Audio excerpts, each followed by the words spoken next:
ngana ya bona bando bete la maboko non bon bete la maboko na repousser chef ye moi bifuna za exigeant plus que parce que le drapeau on a sur drapeau en boka qu'est-ce qui mo konza boka za fier benaton le logo tele ma mais non ça va discours parce que le simple le drapeau nous défie c'est ça notre emblème Vinabi c'est plus que le couleur de parti politique drapeau c'est plus que le couleur de nos partis politiques parce que y a on aime ça les biso République démocratique du Congo autozanango valeur culturelle na biso yango mais tu vois ngana fana na la mukana de bete la mukozamo non il y a des choses où yozoloba il y a des choses qui ne marchent pas très bien toloba yango avec mascarade té toloba yango sincèrement parce que réussite à Tshisekedi eza yanga eza yo eza de milliers de Congolais eza comme mais ce qu'on tozonga par rapport à Joseph Kabila ngai na ben mamu non bandolo bango soute c'est comme si ebi maloko to côté là et tout ça parce que ça reste mais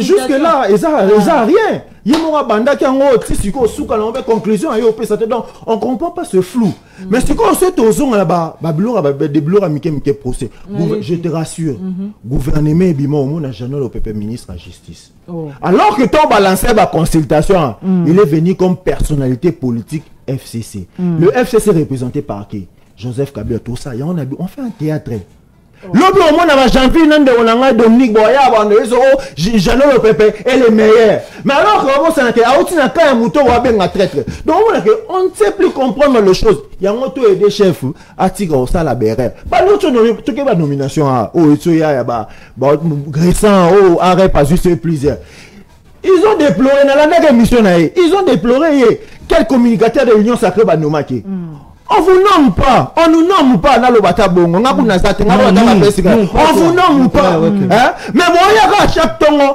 consommer les bêtises, mais on se supporter non, toi aider Nemboka et voler parce que le chef en a fait plusieurs erreurs et belé yo yebi on dit molo bango ati menasima mukongo na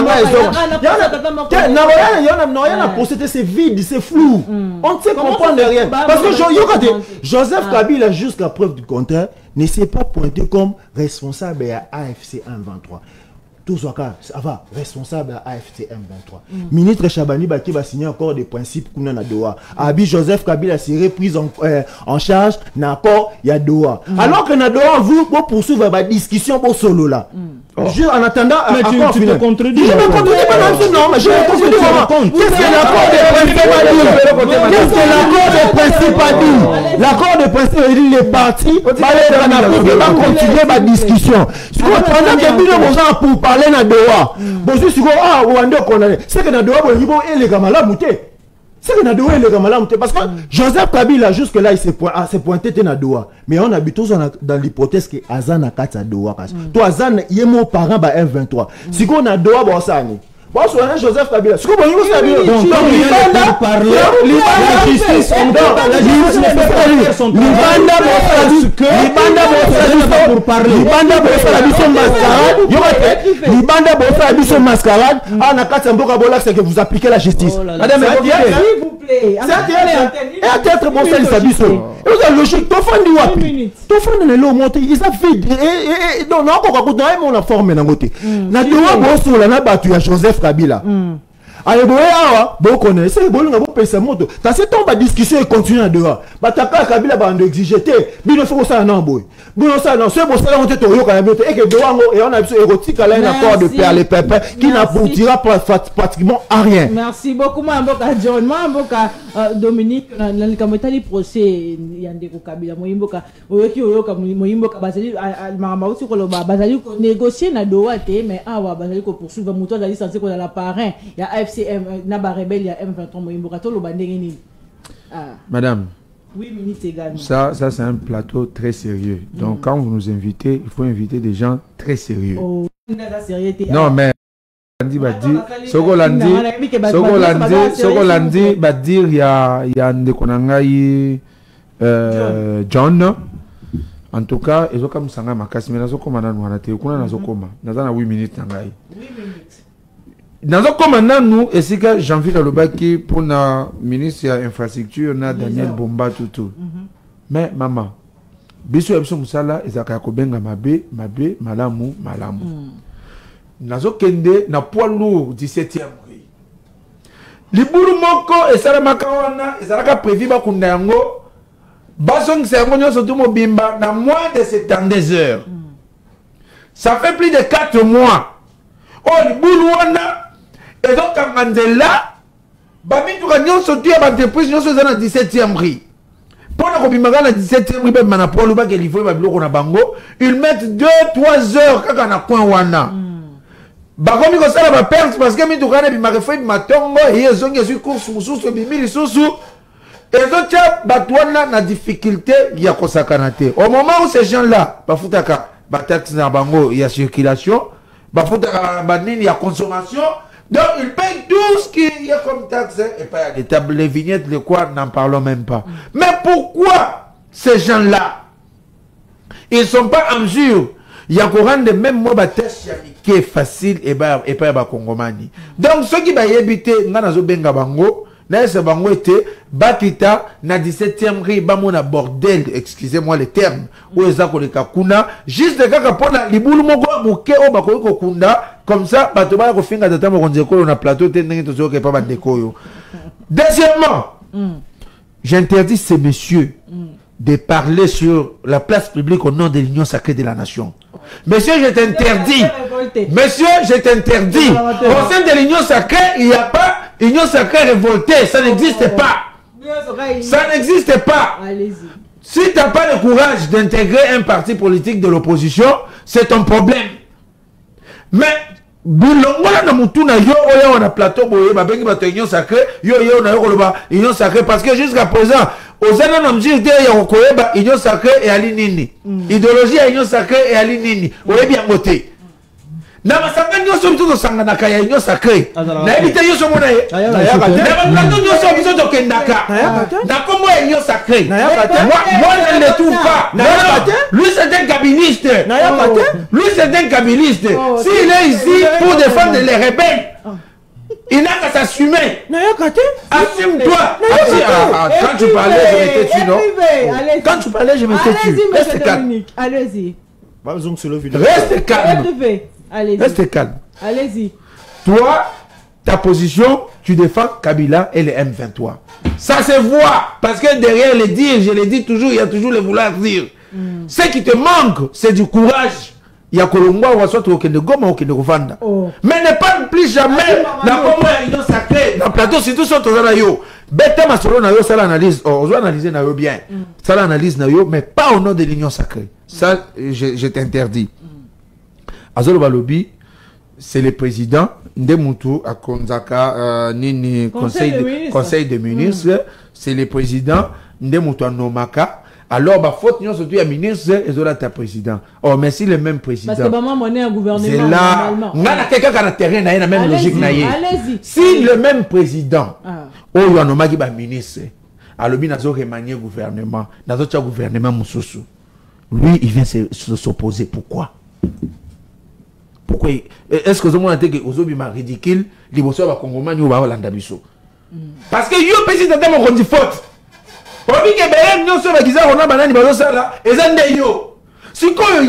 Na kazaka na ye na pouvoir discrétionnaire na ye alobi nazo mwana mboka Jano Pepe nazo pesa ye ministère de la justice. C'est quoi ton problème?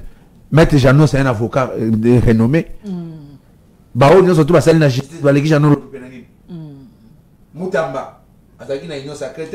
Il est venu, il a côté ba pesa ministère tata mokonzi ekolo azali ouvert. Mais à humilité.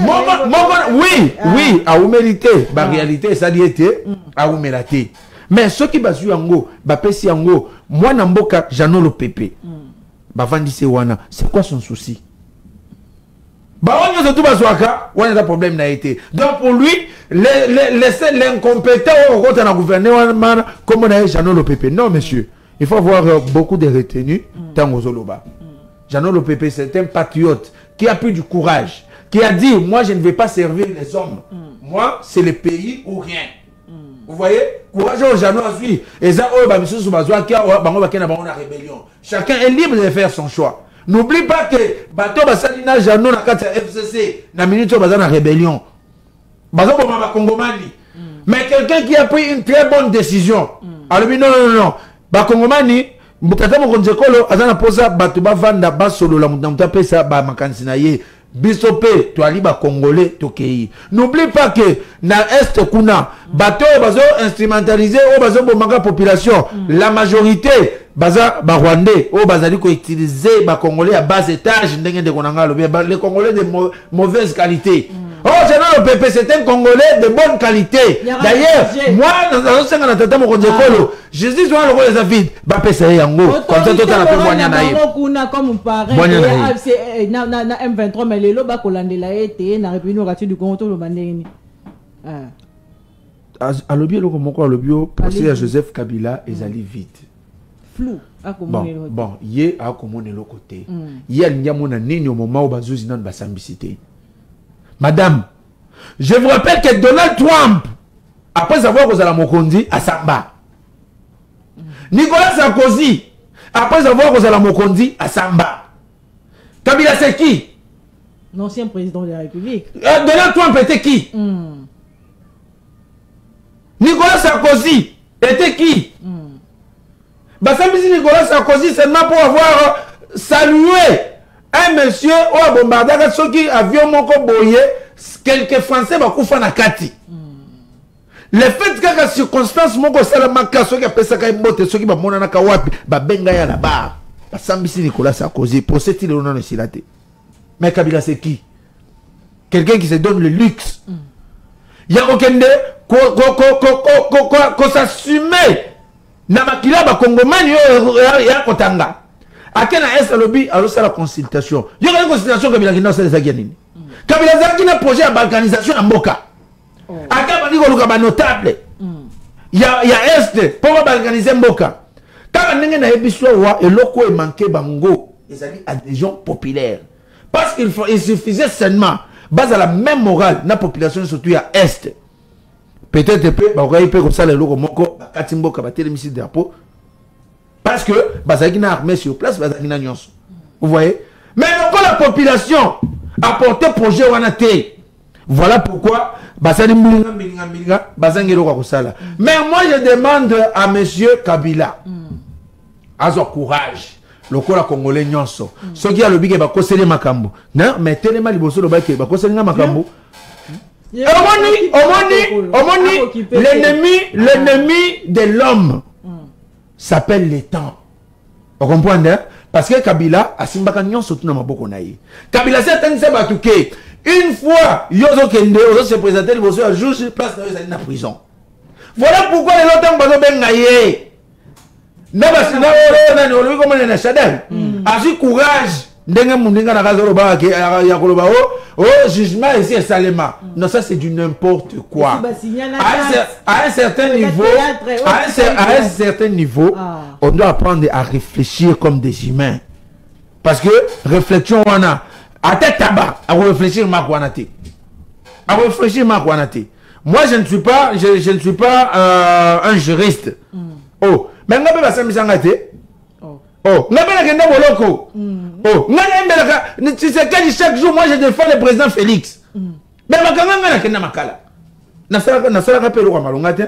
j'ai laissé le temps au temps pour expliquer au juge que Naï, Nazali victime, il y a acharnement, il y a le cambo boye, et puis sous temps, il y a le bibi, il y a le camboté. Bon, Kabila, Ali Nani, est-ce qu'Ali Nicolas Mibeko?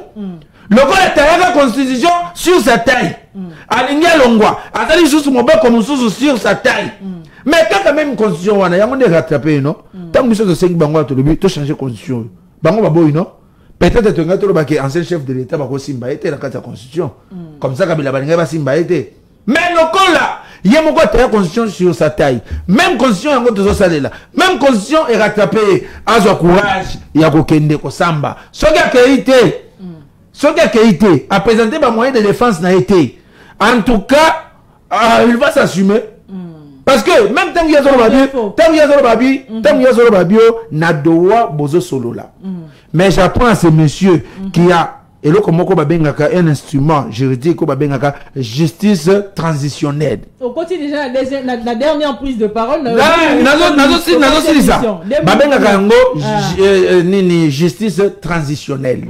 Cela veut dire bato bakolo sala na mboka o yali en conflit, bato bakolo ko vanda bazo solo là, mais il y a des choses qui ne disparaissent jamais. Oh yo so bomi bato, o yo ko solo la politiquement. Bongo ba victime wana bato ba fu nani ko indemniser bango.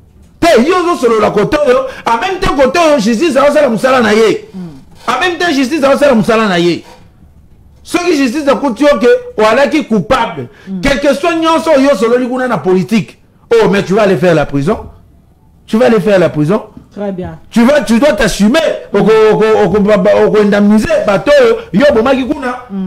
Et l'ingo bate que batno soto sengeli ba son courage. Il y a aza frustré asimi manduki abomi ba kongomani apasana na lobbying na bango. Ya bato balata ka soutenir mais ba la politique ba côté la bango pour ko effacer mémoire ya bato ba kufi après pour solo là.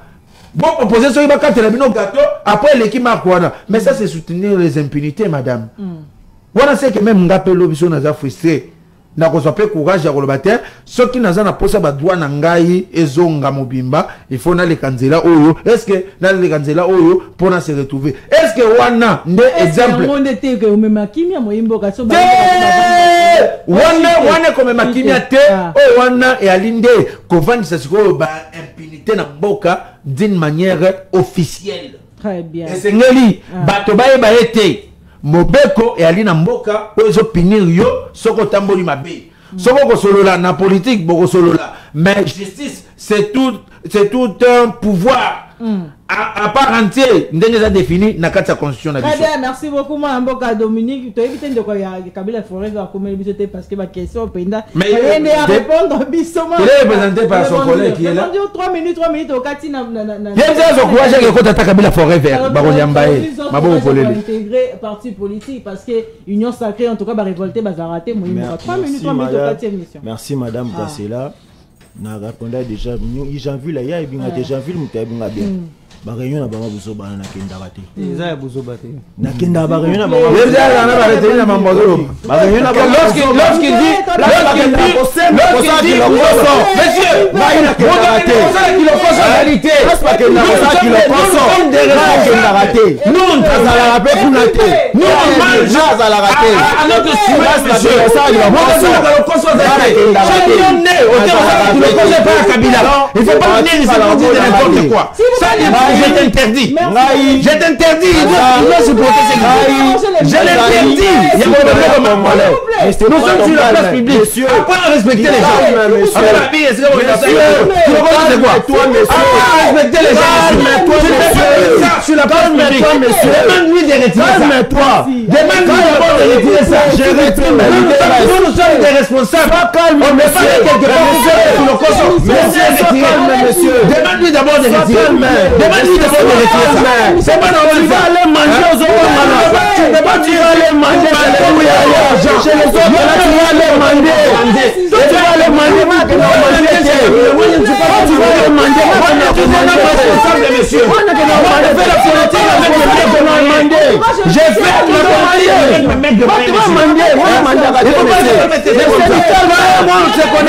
Calme-toi, monsieur. Dis d'abord à ce monsieur de public et tout le mandat de ce terre. Dis à ce mandat de ce terre. D'abord à ce mandat tu vas jamais utiliser cette expression avec moi. Monsieur. Je l'ai passé la carte d'émission. Je l'interdis. C'est lui qui dit des bêtises. Ici, je ne veux pas continuer. Je suis un chef. Moi, je commence à attaquer. Tu ne m'appelles plus jamais. Tu vas manger chez moi. Tu vas manger chez moi. Tu vas aller manger chez moi. Va aller manger chez moi. Va aller manger chez moi. Moi, je ne crois pas. Moi, il n'y en a même pas mon numéro, monsieur. Ça, je te l'ai dit. Je n'ai même pas mon numéro. Je n'ai même pas son numéro. Na